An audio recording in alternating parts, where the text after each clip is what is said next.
ചില മരണങ്ങൾ മരിച്ച ആൾക്കാരെ പറ്റിയിട്ടല്ല, ജീവിച്ചിരിക്കുന്ന ആൾക്കാരെ പറ്റിയിട്ടാണ് ഒരു എൻലൈറ്റ്മെൻറ്റ് തരുന്നതെന്ന് ഞാൻ കേട്ടിട്ടുണ്ട്. അത് വളരെ സത്യമാണെന്ന് എനിക്ക് കഴിഞ്ഞ കുറച്ച് ദിവസങ്ങൾ കൊണ്ട് മനസ്സിലായി.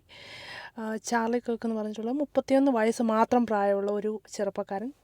അയാളൊരു പൊളിറ്റീഷ്യനായിരുന്നു, റൈറ്റ് വിങ് ആക്ടിവിസ്റ്റായിരുന്നു, ഓഥറായിരുന്നു. പിന്നെ ടേണിംഗ് പോയിൻ്റ് ഓഫ് USA എന്ന് പറഞ്ഞ ഒരു വലിയൊരു ഓർഗനൈസേഷൻ 18ാമത്തെ വയസ്സിൽ അയാൾ അതിനെ ലോഞ്ച് ചെയ്യുകയുണ്ടായി. അപ്പോൾ ആ മനുഷ്യൻ അൺഫോർച്ചുനേറ്റ്ലി 2-3 ദിവസം മുമ്പ് അയാളെ ഗൺഷൂട്ട് അയാൾ മരിക്കുകയുണ്ടായി. In fact he was killed. So അയാളുടെ മരണം ആഘോഷിക്കുന്ന കുറേ മനുഷ്യരെ എനിക്ക് ചുറ്റും കണ്ടപ്പോൾ ഞാൻ വിചാരിച്ചു, എത്ര ഡേഞ്ചറസ് ആയിട്ടുള്ള ഒരു സൊസൈറ്റിയിലാണ് നമ്മൾ ജീവിക്കുന്നത്. കാരണം അയാളുടെ പൊളിറ്റിക്കൽ വ്യൂസിനോട് എത്ര എതിർപ്പുകളുണ്ടായാലും അയാൾ ജീവിക്കാൻ അർഹതയില്ലാത്തൊരു മനുഷ്യനാണ് എന്ന് വരുത്തി തീർത്ത ഒരുപാട് മനുഷ്യരെ ഞാൻ കണ്ടു. ഇവരൊക്കെ ഏറ്റവും കോമഡി എന്താണെന്ന് വെച്ചാൽ, ഇവരൊക്കെ ഇക്വാലിറ്റിക്ക് വേണ്ടിയിട്ടും ഹ്യൂമൻ റൈറ്റ്സിന് വേണ്ടിയിട്ടും LGBTQ കമ്മ്യൂണിറ്റിക്കൊക്കെ വേണ്ടിയിട്ടും ഒക്കെ പ്രീച്ച് ചെയ്യുന്ന ഒരുപാട് ആൾക്കാരാണ്. ഈ മനുഷ്യരൊക്കെ ഒരു ഹെൽത്തി ആയിട്ട് വളരെ സ്ട്രോങ് ആയിട്ട് തൻ്റെ ഒപ്പീനിയൻ പറഞ്ഞിട്ടുള്ള, അയാളുടെ ആശയങ്ങളോട് എത്രത്തോളം വിയോജിപ്പുണ്ടെങ്കിലും അയാളൊരു വയലൻസ് ഉണ്ടാക്കിയിട്ടില്ല. ഒരിടത്തും വളരെ ഷാർപ്പായിട്ട് ഉള്ളൊരു ഡിബേറ്റിംഗ് സ്റ്റൈൽ അയാൾക്കുണ്ടായിരുന്നു. അത് ചില ആൾക്കാരെ ജനറലി ഇച്ചിരി ഇറിറ്റേറ്റ് ചെയ്യുന്നതാണെന്ന് എനിക്ക് മനസ്സിലാക്കാം. പക്ഷേ വളരെ എലോക്വൻ്റ് ആയിരുന്നു, വെരി യങ് ആൻഡ് മോറോവർ ഒരു 2 കുഞ്ഞു പിള്ളേരുടെ അച്ഛനായിരുന്നു, ഒരു ഹസ്ബൻഡായിരുന്നു. He was a son as well.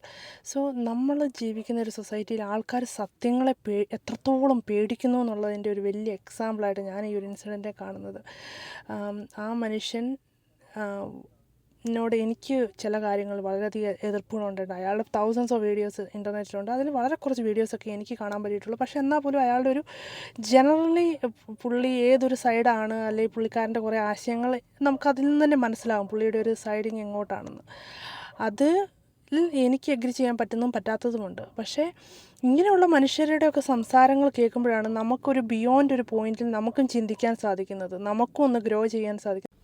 ശരിക്കും ആത്മാവിൽ കംപ്ലീറ്റ് ഒരു ഡാർക്ക്നെസ് ആയ ഒരു ഡിസ്പയർ സ്റ്റേറ്റിലെത്തിയ മനുഷ്യർക്ക് മാത്രമേ ഇതൊക്കെ ശരിക്കും എഗ്രി ചെയ്യാൻ പറ്റത്തുള്ളൂ. ഇങ്ങനെയുള്ള ഇൻസിഡൻസിനെ സപ്പോർട്ട് ചെയ്യാനും സെലിബ്രേറ്റ് ചെയ്യാനും സാധിക്കത്തുള്ളൂ. ഞാനിങ്ങനെയാണ് ചിന്തിക്കുന്നത്, ഒരു സെർച്ച് അവേ അല്ലെങ്കിൽ ബ്രൗസർ ചെയ്താൽ അയാൾ എങ്ങനെ മരിച്ചു എന്ന് അയാളുടെ മക്കൾക്കും അയാളുടെ ഭാര്യയ്ക്കും എന്നും കാണാൻ സാധിക്കും. എത്ര അൺഫോർച്ചുനേറ്റ് ആയിട്ടുള്ള ഇൻസിഡൻ്റാണ്. അയാൾ അതിന് മാത്രം എന്ത് തെറ്റാണ് ചെയ്തിട്ടുള്ളത്. അയാളുടെ പൊളിറ്റിക്കൽ വ്യൂസിനെ എഗനിസ്റ്റ് ആയിട്ടുള്ള ആൾക്കാർക്ക് പോലും അയാളോട് സങ്കടം പ്രകടിപ്പിക്കാൻ സാധിക്കുന്നില്ലെങ്കിൽ നിങ്ങൾ നിങ്ങളുടെ തന്നെ ആത്മാവിനെ, നിങ്ങളുടെ തന്നെ മനസ്സിനെ നിങ്ങൾ തിരിഞ്ഞൊന്ന് നോക്കണം. എവിടെയാണ് അതിൻ്റെ സ്റ്റേജെന്ന്, അല്ലെങ്കിൽ എത്രത്തോളം ഡാർക്ക്നെസ്സിലാണ് നിങ്ങൾ ജീവിക്കുന്നത് എന്ന്.